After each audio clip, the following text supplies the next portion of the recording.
அருமையானவர்களே, இந்த நாளிலும் அவனுடைய வார்த்தை நான் இடத்திலே கொண்டு வருகிறேன். 2 கொரிந்தியர் 9:8 பாருங்களேன், வசனம் போட்டிருக்கு. மேலும் நீங்கள் எல்லாவற்றிலும் எப்பொழுதும் சம்பூரணமுடையவர்களாயும் சகலவித நற்கிரியைகளிலும் பெருகுகிறவர்களுமாய் இருக்கும்படியாக தேவன் உங்களிடத்தில் சகலவித கிருபையும் பெருகச் செய்ய வல்லவராயிருக்கிறார். என்ன சொல்ல வர்றாரு? நீங்கள் எல்லாவற்றிலும் எப்பொழுதும் சம்பூரணம் உடையவர்களாகவும். அப்ப எல்லா காரியத்திலும் எப்பயுமே சம்பூரணமா இருக்கணும். இங்கிலீஷ்ல போட்டிருக்கு ஆல்வேஸ் மோர் தென் எனஃப். அப்படின்னா என்ன? எப்போ பார்த்தாலும் உங்கள்கிட்ட சம்பூரணம், எப்போ பார்த்தாலும் உங்கள்கிட்ட நிறைவா எல்லாம் இருக்கணுமா?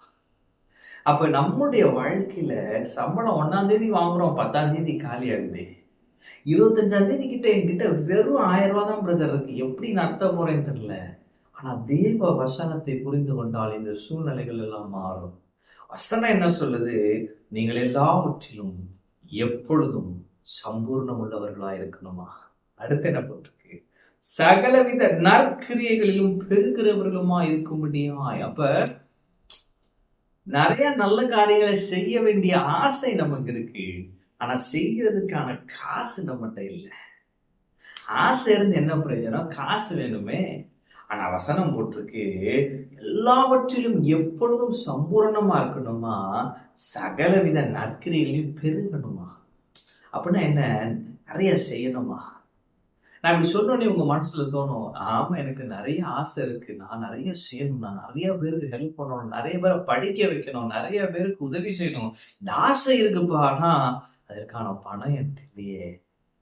எனக்கு கொஞ்சம் ஸ்டேபிள் ஆயிட்டேன்னா நான் இதெல்லாம் செய்யறேன். இல்ல, வசனத்தை புரிஞ்சுக்கிட்டீங்கன்னா இப்பயே ஸ்டேபிள் ஆயிடலாம். ஆமென். அப்படியாக பெருகிறவர்களாயும் இருக்கும்படியாக தேவன் உங்களிடத்தில் சகலவித கிருபையையும் பெருகச் செய்ய வல்லவராயிருக்கிறார். அப்ப போக்கஸ் எங்க கொண்டு போயிட்டாருன்னா ஆண்டவர்கிட்ட.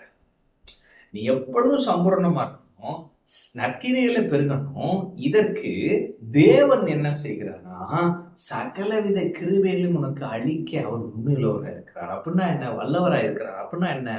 நீங்க ஆண்டவரை சார்ந்து வாழும் பொழுது அவருடைய கிருபைகள் காலை தோறும் புதிதா இருக்கிறது இல்லையா?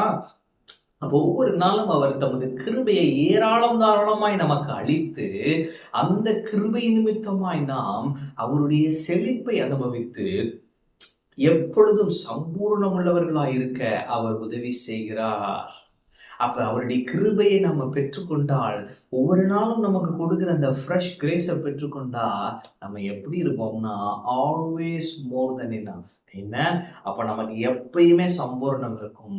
அதனாலே நாம் நற்கிரியைகளிலே பெருகுவோம். சில பேர் பாருங்க, நிறைய பணம் இருக்கும், ஆனா நல்லது செய்ய சொன்னா அப்படி செய்ய மாட்டாங்க.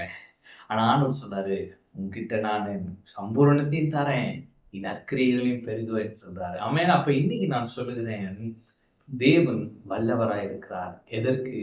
உங்களுக்கு தமது சகலவித கிருபையும் அளித்து உங்களை அப்படியே ஒரு உயரத்திலே கொண்டு போய் நிறுத்தி உங்களை எப்பொழுதும் எல்லாவற்றிலும் சம்பூர்ணமுள்ளவர்களா இருக்கும்படியாக வைத்து குறைவுகளை எல்லாம் உங்கள் வாழ்க்கையிலிருந்து அகற்றி நீங்கள் அவருடைய பரிபூரணத்திலே, அவருடைய திரட்சியிலே, அவருடைய செல்வத்தை நீங்கள் அனுபவிக்கும்படியாக வைத்து அநேக நற்கிரியைகளிலே நீங்கள் பெருகும்படியாய் உங்களை வைத்து நீங்கள் அவர் நாமத்தை மகிமைப்படுத்தும்படியாய் வைக்க போகிறார்.